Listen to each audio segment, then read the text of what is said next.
What if the greatest threat to your soul isn't a demon hiding in the shadows, but the systems you trust every day? What if the most dangerous influence in the modern world doesn't announce itself as evil, but arrives as policy, progress, and protection? This episode is about real-world power, not myths, not speculation, not fringe ideas. It's about governments that redefine morality, technologies that redefine humanity, and institutions that decide truth by compliance rather than conscience. There was a time when power knew where it ended. Governments governed behavior, not identity. Institutions shaped society, not reality itself. Technology served human life, but it did not attempt to rewrite what it meant to be human.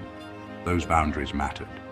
Not because humanity was righteous, history proves otherwise, but because restraint still existed. There was an unspoken understanding that some authority did not belong to us. Some lines were not ours to cross. Civilizations rose and fell with that awareness, but something has shifted. Today, power no longer asks where its limits are. It asks why limits should exist at all. And the most unsettling part is this: the change didn't arrive through force. It arrived through agreement. If you've sensed that something deeper is happening beneath the headlines, something difficult to name but impossible to ignore, stay with me.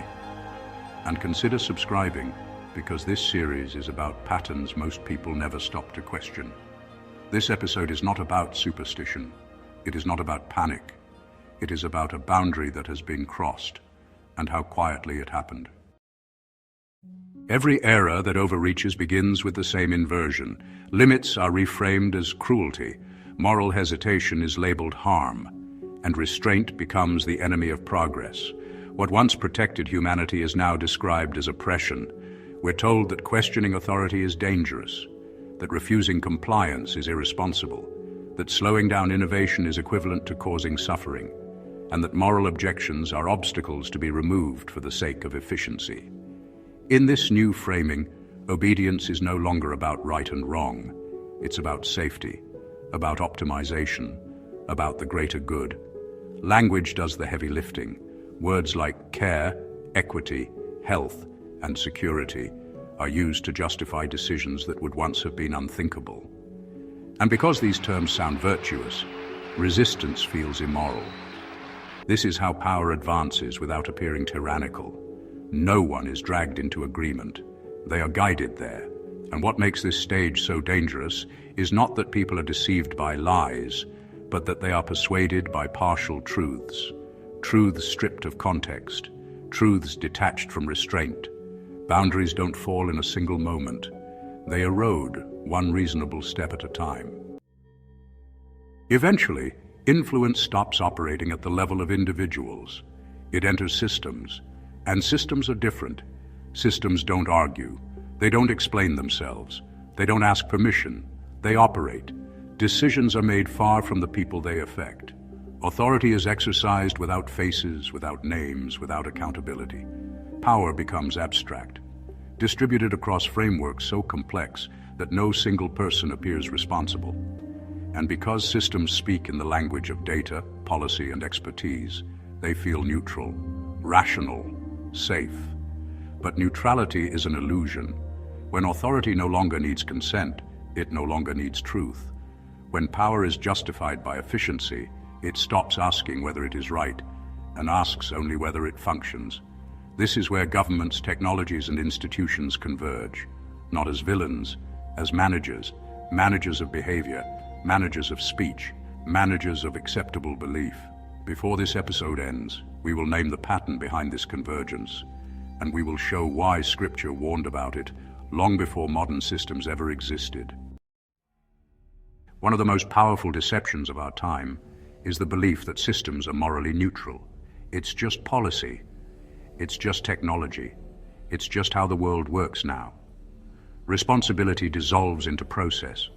When harm occurs, no one is accountable, because no one feels in control. The system becomes a fact of life rather than a moral agent. And this is why good people defend dangerous structures. Not because they are malicious, but because the system feels inevitable. Resisting it feels futile. Questioning it feels uninformed. Evil no longer needs a face when it has a framework. And Scripture anticipated this exact condition, not chaos but order without conscience, authority without humility, power that no longer recognizes anything above itself. This is not the end of the story, but it is always the warning stage. The Bible does not describe evil primarily as chaos. That surprises many people. Scripture warns far more often about order without God than disorder without control, about systems that function smoothly while drifting morally, about authority that no longer sees itself as accountable to anything higher. Again and again, the warning is the same. Power that exalts itself beyond its rightful place. Authority that demands allegiance not just in action, but in belief. Structures that reshape truth, redefine worship, and reorganize human identity. This pattern is not described as barbaric. It is described as convincing. It arrives clothed in wisdom. It speaks with confidence. It promises stability, peace, and progress. And it frames resistance as ignorance or rebellion. Scripture does not warn believers to look for madness. It warns them to look for self-authorizing power. Power that no longer recognizes limits. Power that no longer asks permission. Power that believes its own justification is sufficient. These warnings were not written for ancient tribes unfamiliar with complexity. They were written for societies advanced enough to believe they had outgrown the need for restraint. The danger was never ignorance. The danger was authority that forgot it was not God. Now we can speak plainly. This episode is not about one organization, one government, or one technology. It is about alignment. Alignment between technological power that claims the authority to redefine humanity. Alignment between ideological systems that enforce moral conformity. Alignment between institutional structures that govern truth through compliance rather than conscience. Each of these elements can exist independently. The danger emerges when they converge, when technology no longer serves human limits but seeks to replace them, when ideology no longer persuades but mandates, when institutions no longer guide but condition. This is not conspiracy, it is structural reality. And this is why focusing on logos, names, or individual leaders misses the point. People come and go, administrations change, technologies evolve, but the pattern remains. The danger is not who holds power, it is how power understands itself. When authority sees itself as the highest reference point, restraint disappears. And when restraint disappears, conscience becomes a liability rather than a guide. That is the line, and it has been crossed before. History is remarkably consistent on this point. Civilizations do not collapse when they are weak. They collapse when they are convinced of their own moral authority. When systems move from stewardship to authorship, something fundamental breaks. Human beings become variables. Dissent becomes dysfunction, and truth becomes something to be managed rather than discovered. At this stage, power must continue expanding, not because it wants to, but because it has no higher boundary to stop it. Every exception becomes precedent. Every compromise becomes permanent. And the system must grow increasingly aggressive, not out of cruelty, but out of necessity. Because authority without restraint cannot tolerate limits, and power without humility cannot endure opposition. Scripture does not describe this moment as sudden destruction.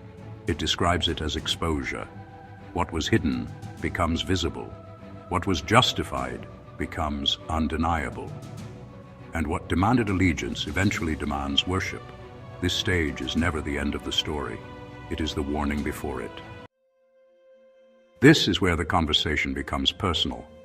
Not because you control these systems, but because you live under them, benefit from them, rely on them, and sometimes support them without realizing what they require in return.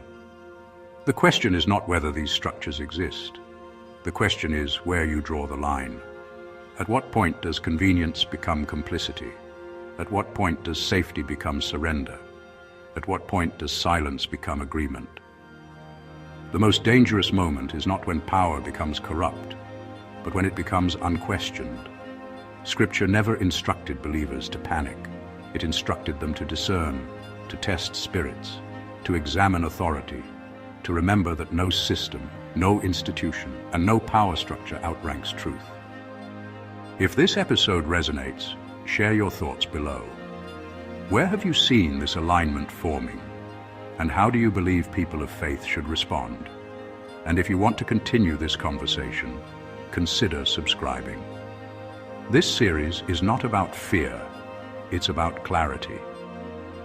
In the next episode, we'll examine what happens when these systems stop merely influencing behavior and begin demanding allegiance.